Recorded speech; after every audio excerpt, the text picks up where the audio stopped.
He didn't even hardly play Tucker in the second half, did he? Welcome to POSTCAST. The Utah Jazz fall tonight on a historic performance by Joel Embiid.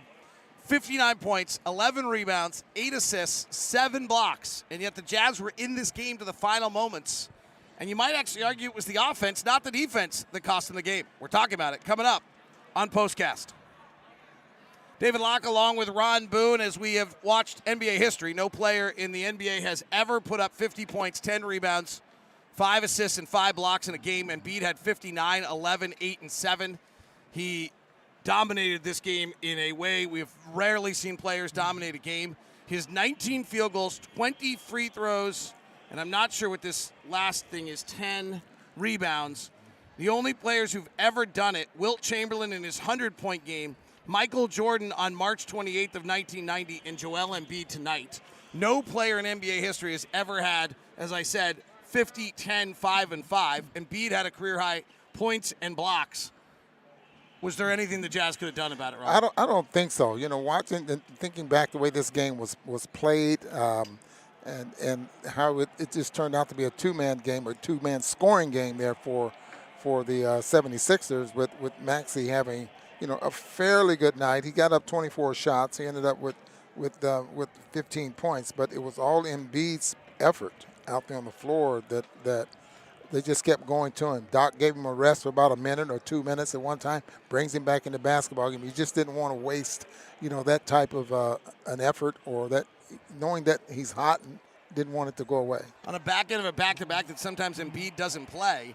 And the story of the night is simply Embiid on the floor versus off the floor. When Embiid's on the floor tonight, the 76ers are plus 25.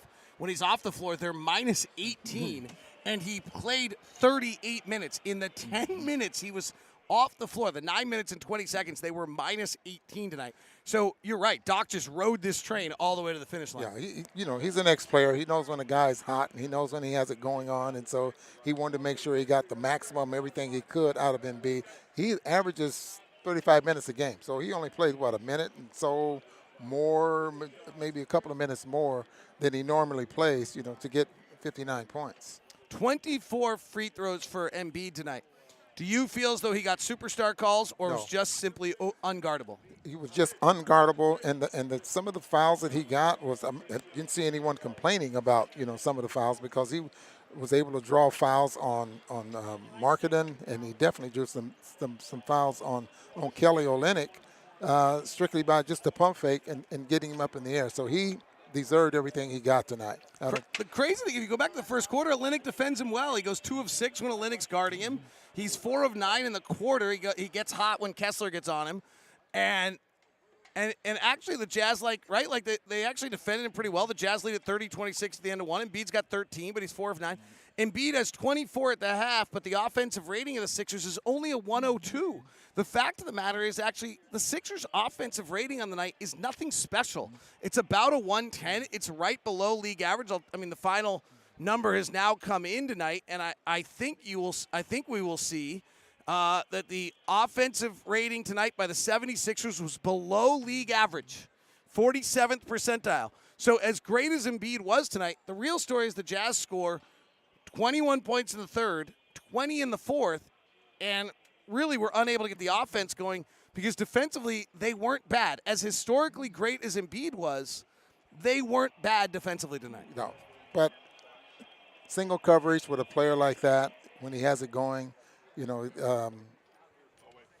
we'd like to see something else. Well, I mean, they go 4 of 23 from 3, so you're not letting him get those threes. You're not letting him get those other opportunities tonight.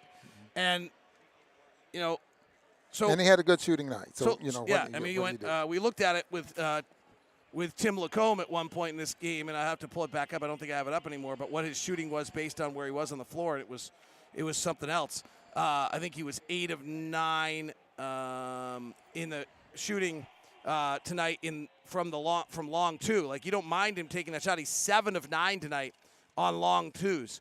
All right, let's go offensively, though. This was a tough night for Mike Conley. I thought it was a tough night for Jordan Clarkson. The two of them go 5 of 22 combined. Mike's 1 of 7. Jordan's 4 of 15. To me, Embiid's historic, but if the Jazz get a decent offensive night as the number 1 offense in the league, they're all right. Now, Philly comes in being great defensively recently. We talked about it all night long, so it's not totally surprising. But what happened to those guys Well, tonight? it was the guards. I mean, they just couldn't get their shots off, and as Coach Jensen was telling Kelly Olynyk and anyone that was guarding Embiid, don't go for the pump fakes. They didn't go for Jordan Clarkson's pump fakes, and his when he got down in the paint. You know, he can get guys up and with the footwork, spin around and get his shot off. You know, that was not easy, or he just didn't happen tonight. So those guards really had a good night against our guards for the most part. And they've got him. Maxey gets into it with a great athlete. Thibault starts solely for the purpose of defense, and he was on Jordan.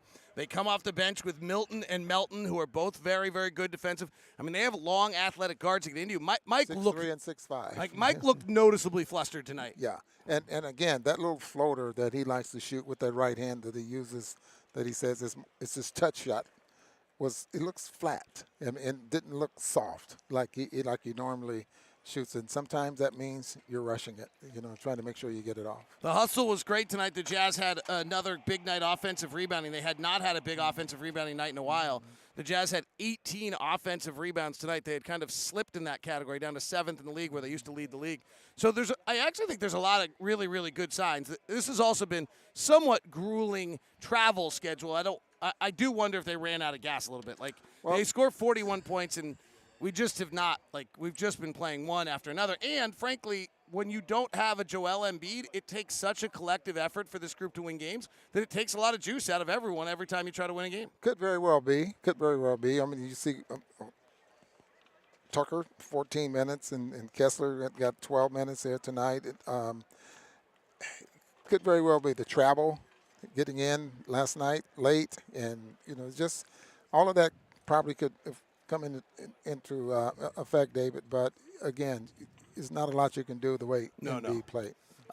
You would have liked to see some more doubles or something else in that regard? I thought, you know, listening to Coach Jensen, he talked about a group of guys. When he gets the basketball, make sure that there was a group of guys around him. And I didn't see a lot of that. The times that it did happen, I thought Clarkson lost his man and the guy back from the back door from the backside, and they got a dunk. So they did get a little confused about, you know, where and when to attack him and when not to attack him. You know, it's okay. Well, my man just scored. I think I better stay with my man. Let him. I mean, the big number I think everyone's thinking the same thing you are. It's a legitimate conversation.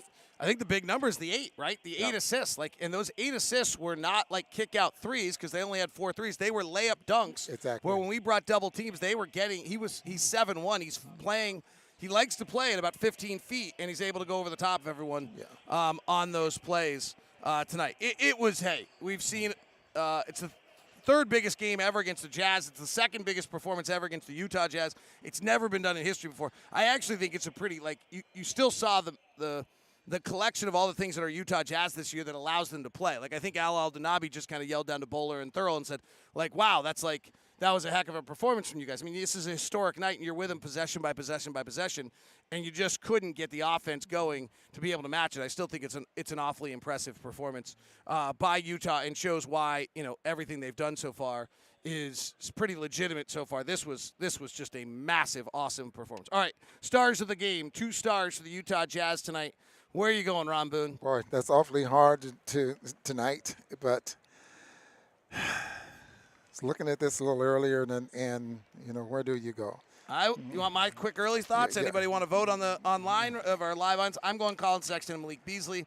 I thought they really helped out our guards. That works. The three-point shooting of Malik is really a weapon. Yeah. And I thought Colin Sexton played, as he often does, a fearless, aggressive, impressive game tonight to carry the Jazz in that way. And that boosted the Jazz scoring off the bench, which has been very good all year. I think we had 47 points off the bench.